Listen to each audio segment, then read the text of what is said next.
Does this life still get you high?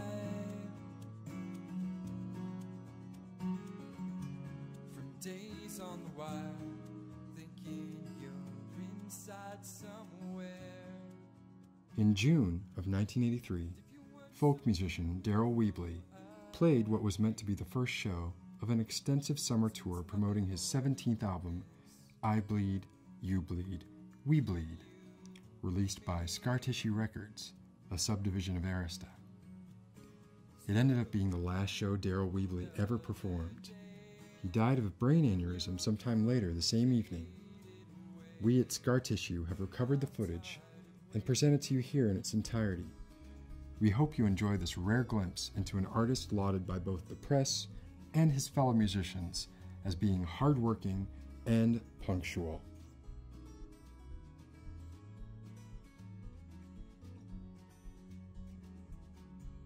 During the manufacturing process, we at Scar Tissue Records received a cease and desist letter from our former parent company, Arista Records. This letter forbade us from including any of Daryl Weebley's music in the performance video you're about to see. We hope that, in spite of these omissions, you will still be able to enjoy this rare peek into the vaults of folk music history.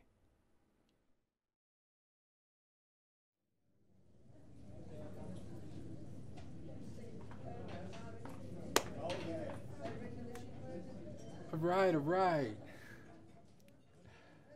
everybody. Got someone really special coming up here tonight. I want us to give a really special Dreamhouse welcome to, all the way from New York City, the one and only Mr. Daryl Weebley.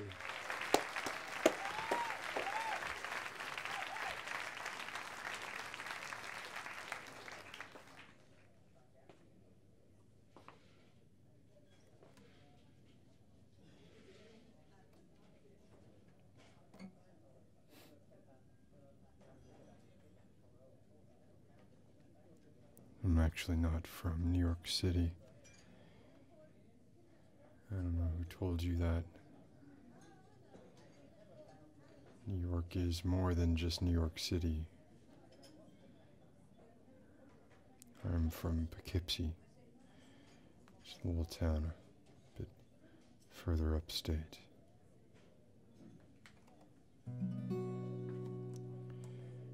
It was once the province of the Wappinger Indians, as was much of New York State.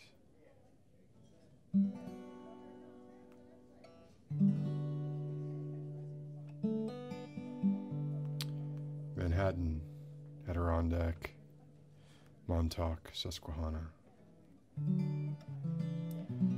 The etymology of these names aren't exactly Anglo-Saxon. We sleep, all of us, on plundered soil. Ponder that while you sip your lattes.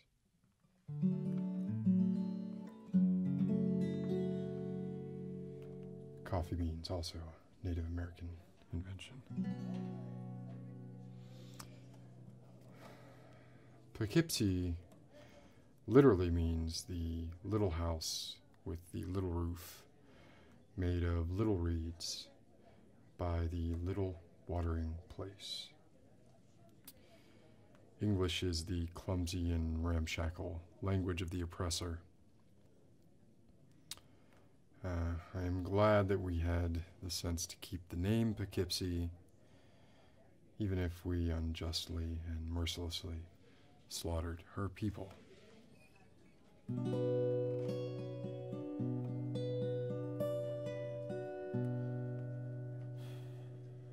I look out on a crowd of imperialists. You all rule your pathetic pocket empires with iron fists. Your white picket fence battlements, bolstered by the corrupt doctrine that is manifest destiny. So bathe in your sin, and then look me in the eye and tell me your souls are as unblemished as your sunscreened skin. Well, I suppose while we're at it, if we're going to be honest, Poughkeepsie does sound a little bit like a euphemism for flatulence, and it unfortunately is not the best smelling town in the world, but then again, who do we have to blame for that? It's the gift that keeps on giving. Capitalist-fueled industrialization. Rotten hell, yuppies.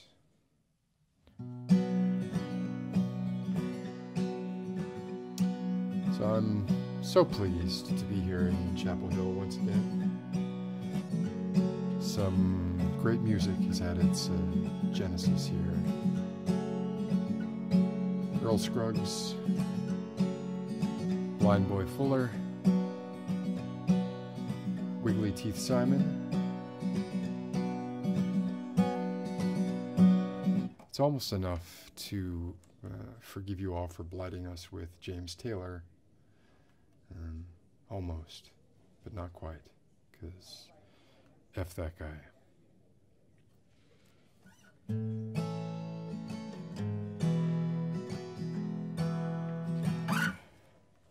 You know, they say Carly Simon wrote You're So Vain about James Taylor, and I know Carly well enough that I can believe it. But if I wrote a song about James Taylor, maybe someday I still will, I would call it You're Such a Dumb Jackass. Because why mince words? Or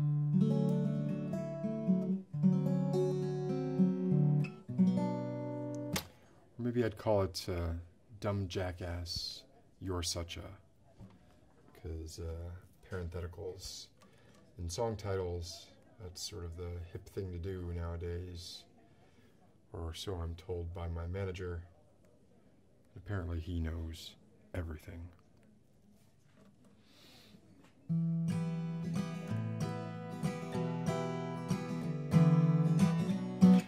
You know, I've seen Fire and Rain too, Jimmy. It's not like they're exactly uncommon phenomena.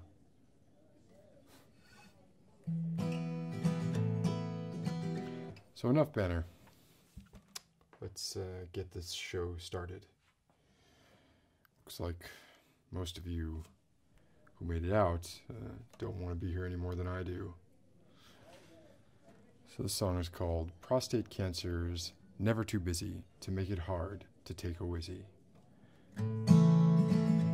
When my prostate one last drop. Thank you. Thank you very much. That song is on my upcoming album. And yes, it is autobiographical. I have indeed felt the sting of the slow drip. There's nothing quite like using a public urinal when you just can't deliver the goods. It's quite humbling.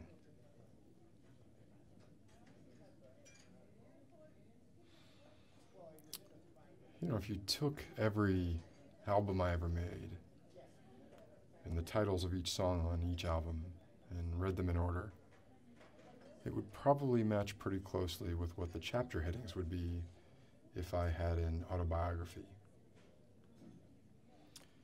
Of course, I'm never going to write an autobiography, and the writer we had set up to write a biography fell through. His promises don't mean anything anymore. It turns out he got an offer from David Jones, who you lot probably know as David Bowie, and he took that job instead. Prick.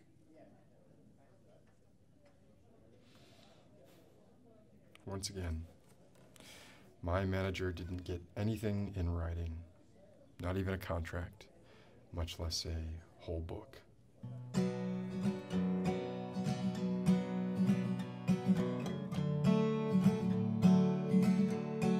Speaking of which is my manager here tonight, Generalissimo Guevara. He's about 5'3", not counting the cowboy hat. The man claims to know everything, but the truth is he can't even think for himself, and that's why he's a manager and not an artist.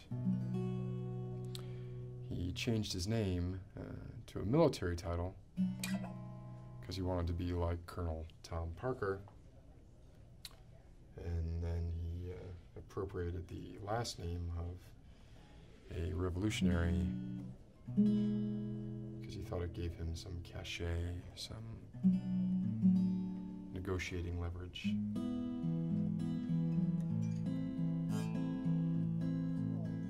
The man was born in Minnesota, and he's never managed to shake the accent.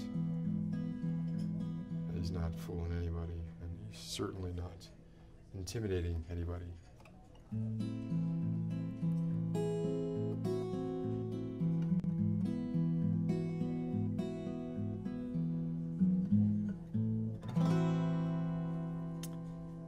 In exchange for his services, which are of questionable value, Guevara gets 15% of what I get.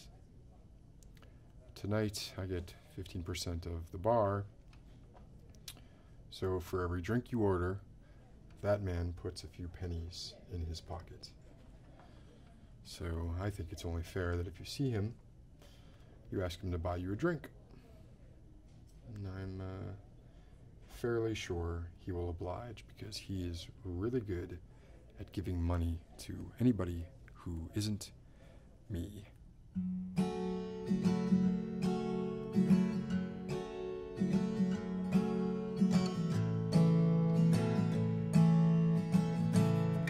This next song is called Democracy. When Jimmy Carter. Thank you. You know, folk musicians like myself sometimes get a bad rap as not being real musicians. The charge is that we just take existing melodies from shanties, traditionals, etc., and rework them a bit, make them a little bit more modern. And that's kind of true. It's kind of hard for me to dodge that one, but I can tell you this, I won't have anybody challenge my technical prowess.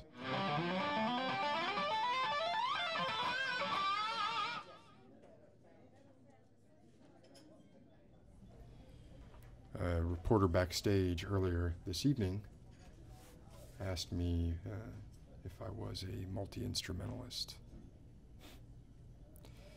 I told him, of course, I'm a multi-instrumentalist. In fact, I have 4 guitars. Time slowly passed. Thank you very much.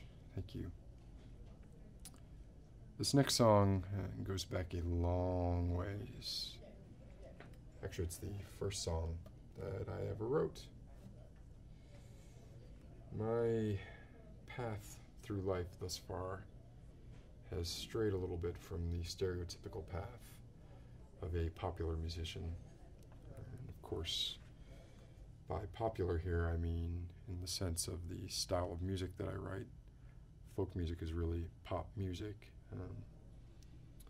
I obviously don't mean it to imply that I am popular in the music world. All you have to do is take a look around at the empty seats to realize that. Guevara, if you're here, you should take a good look at those empty seats too. Tonight, it's the record release party for my new album in Chapel Hill. If we can't fill Chapel Hill, how well do you think we're going to do in the Bible Belt?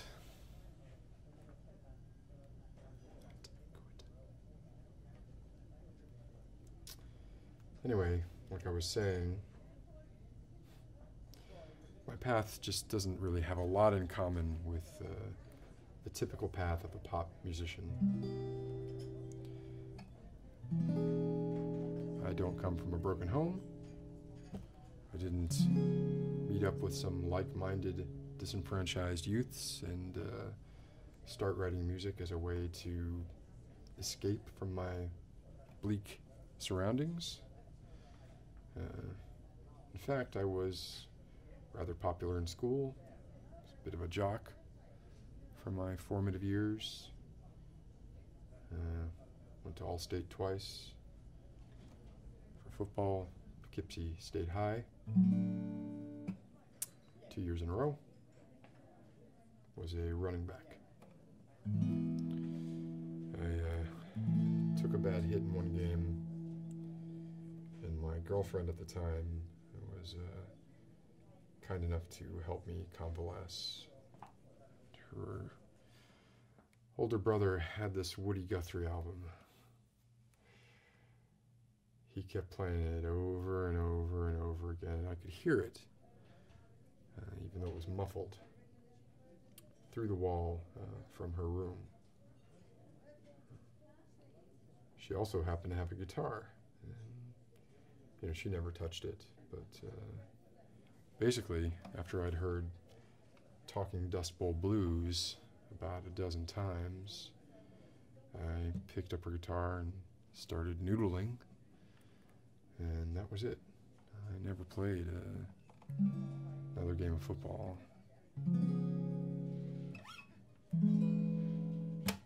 So this song was sort of based on that admittedly warped interpretation I heard of Talking Dust Bowl Blues through the wall of my girlfriend's bedroom that summer. It's funny how sometimes, you listen to something and you zero in on a part that you think is brilliant. And you go away and you have that song in your head for months, whatever, and when you come back and hear the song again, it turns out the part that you thought was so brilliant not only isn't brilliant, but maybe doesn't even exist at all. You just kind of created that part in your mind because it felt right. So that's kind of what I do with this song here. It's called Walking Rust Hole Shoes.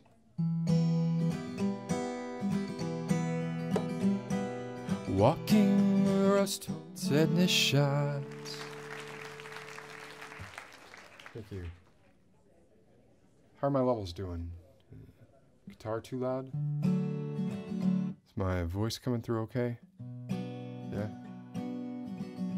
Yeah. It's a lot easier now, simpler. I used to travel with a band, and they were always sneaking up to their amps in the middle of a song and nudging their volume pots up. Just a little bit, but you do that with each song, and by the end of the show, couldn't hear me at all. And that is one of the reasons I enjoy traveling light. Just me and my guitar. It's kind of hard to botch that up, but I do have confidence that somewhere along this tour, I will find a sound guy who is capable of doing just that.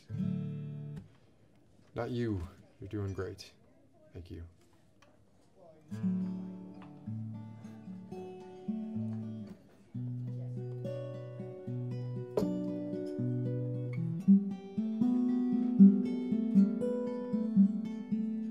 Reminds me of a story.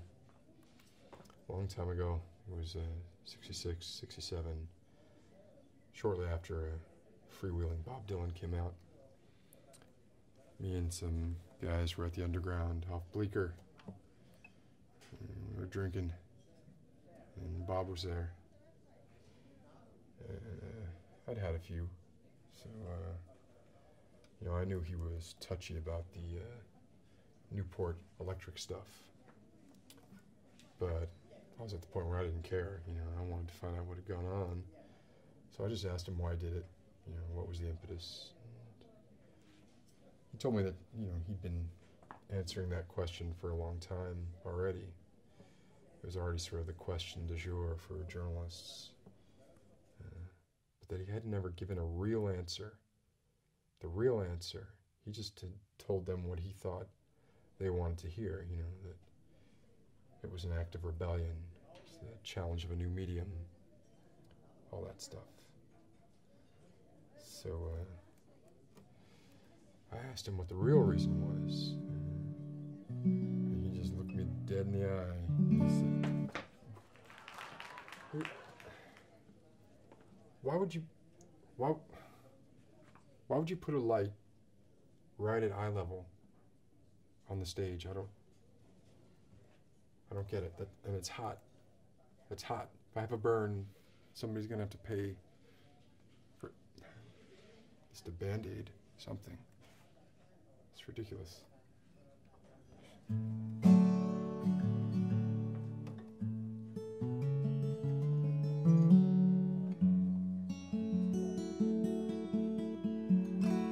Anyway, at this point in my career, it's sort of all about the overhead. Letting the songs speak for themselves. If a song doesn't resonate with an audience, when it's pared down to its essence, its bare essentials, then the truth is that song just isn't any good. Because otherwise people are just sort of responding to the bombast, not the content, not the melody, and not the words. And what I'm delivering to you here tonight is the distilled, concentrated power of the song itself. So revel in it, my friends. This next one's called I Prefer My Eggs Over Easy.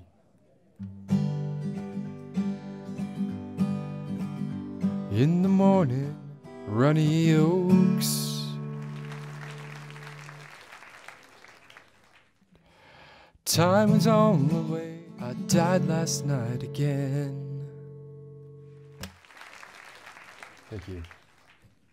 Thank you. Y'all may have noticed that during the coda of that last number, I was repeating a phrase that is often intended as a double entendre. But in the context of the song itself, it has a completely different meaning. But of course, I am fully aware of the more traditional meaning. And sometimes I just kind of like to play with words that way. It's gotten me into trouble in the past, usually when somebody hears something and takes it out of context. I've been accused of misogyny based on my lyrics. But you really can't take those words too literally, unless they're specifically intended to be taken literally, and the only person who knows whether or not that's the case is me. So people should ask me, not jump to conclusions. Do I really hate women? Or am I writing from the perspective of someone who hates women? It's impossible to derive the answer to that question solely from the lyrics of the song.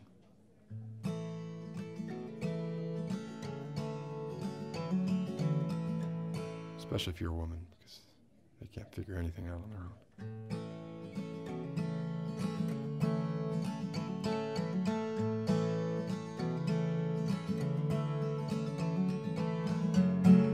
Takes one to know one. Thank you. Yeah, I was supposed to play all of the potential singles from Weebley this evening, but I haven't gotten around to all of them yet, and gotta be honest, I have an incredible headache. It's from all the smoke in this place. Maybe it's from that damn light. So I think I'm going to have to wrap things up with this next number. I don't think anybody in here will mind too much. I've been watching the merch table all night. I've yet to see one person approach it. It's where I make most of my money. It's not like, don't tell me it's out of respect for the performance, because I've seen plenty of you go to the bathroom, out to the lobby, up to the bar, whatever. But, you know, that's fine. Unappreciated in one's own life. That's sort of my lot. I've come to accept it. It's like, oh, look who it is. The Generalissimo just walked in from the lobby. I can tell from his hat.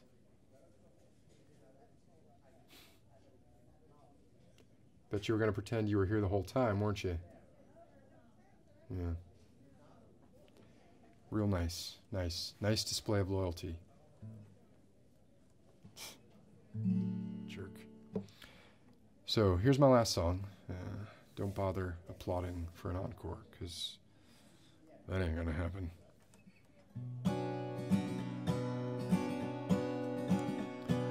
Take me back, never again. Thank you. Thank all of you who managed to stick around and endure me. Can't wait for tomorrow night's show. It's gonna be great. And that is sarcasm for those of you who have trouble telling the difference. Prone to taking things I say out of context. You're all a bunch of morally bankrupt imperialists. I may die penniless, but my music will be discovered by the same aliens who ultimately come and destroy this wretched consumerist culture. And then I will finally be recognized by a species that matters. This album will be played on the tape decks on repeat of UFOs across the galaxy. You just wait. Now, if you'll excuse me, I need to go get some aspirin. Good night.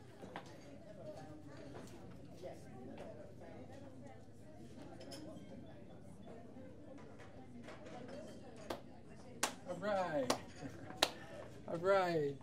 Daryl Weebley. That's great. That's great. Give it up for Derek, man. Yeah. Yeah, we don't see this kind of often here, man. You know, you saw something special. You know? All right. We got another great act coming up for you in a few minutes here. The Tutti Fruities. So stick around, buy some drinks. All right. Yeah.